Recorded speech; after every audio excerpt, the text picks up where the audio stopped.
Hi అండి, అందరికీ నమస్కారం. ఈరోజు మనం ఈజీగా టేస్టీగా ఎక్కువ మసాలా లేకుండా మటన్ గ్రేవీ కర్రీ ఎలా చేసుకుందామో చూద్దాం. దీనికి ముందుగా మనం నేను కిలో మటన్ తీసుకుంటున్నానండి. కిలో మటన్ని మంచిగా 2 టైమ్స్ కడిగి ఒక బౌల్లో వేసుకుందాం, వాటర్ అంతా కారే వరకు.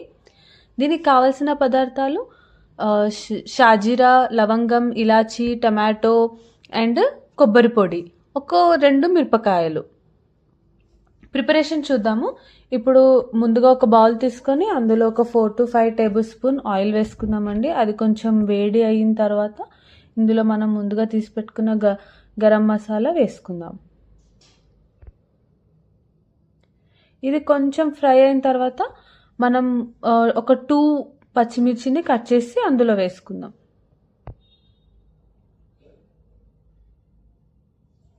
ఈ పచ్చిమిర్చి మీరు వేసుకోవచ్చు, వేసుకోకపోవచ్చు అండి, ఇది మన చాయిస్. ఇప్పుడు దీంట్లో మనం ఒక 2 పెద్ద ఆనియన్స్ని కట్ చేసి ఇందులో వేసుకుంటున్నాను. ఇది మాత్రం మంచిగా ఆనియన్ మాత్రం ఒక గోల్డెన్ కలర్ వచ్చేంత వరకు ఫ్రై చేసుకుందామండి ఆయిల్లో. చూసారు కదా, ఇట్లా కొంచెం గోల్డెన్ ఫ్రై వచ్చిన తర్వాత ఇందులో కొంచెం కరివేపాకు అండ్ పసుపు కూడా వేసుకుందాము.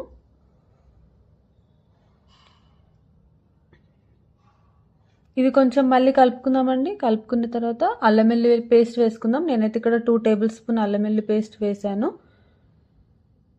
ఇది మాత్రం మంచిగా పచ్చి వాసన పోయేంత వరకు ఆయిల్లో ఫ్రై చేసుకుందాం.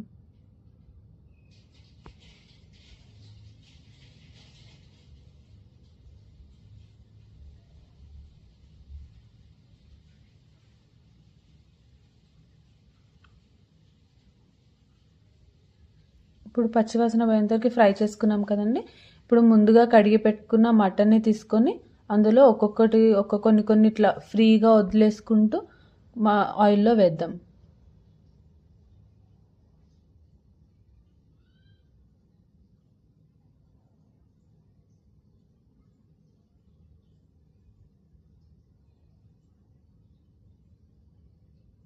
ఇప్పుడు వేసుకున్నాం కదండి.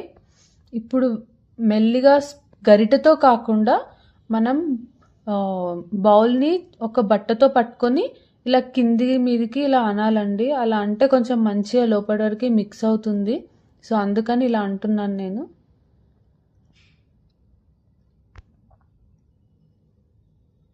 ఇలా చూపించిన విధంగా మెల్లిగా అనుకుంటే పీసెస్ అన్నిటికీ కూడా మనం ఇందాక ముందు ప్రిపేర్ చేసుకున్నదంతా కూడా పీసెస్కి కరెక్ట్గా పట్టుకుంటుంది. ఒకవేళ మిక్స్ అవ్వలేదు అనుకుంటే గరిటెతో అయినా కలుపుకోవచ్చు.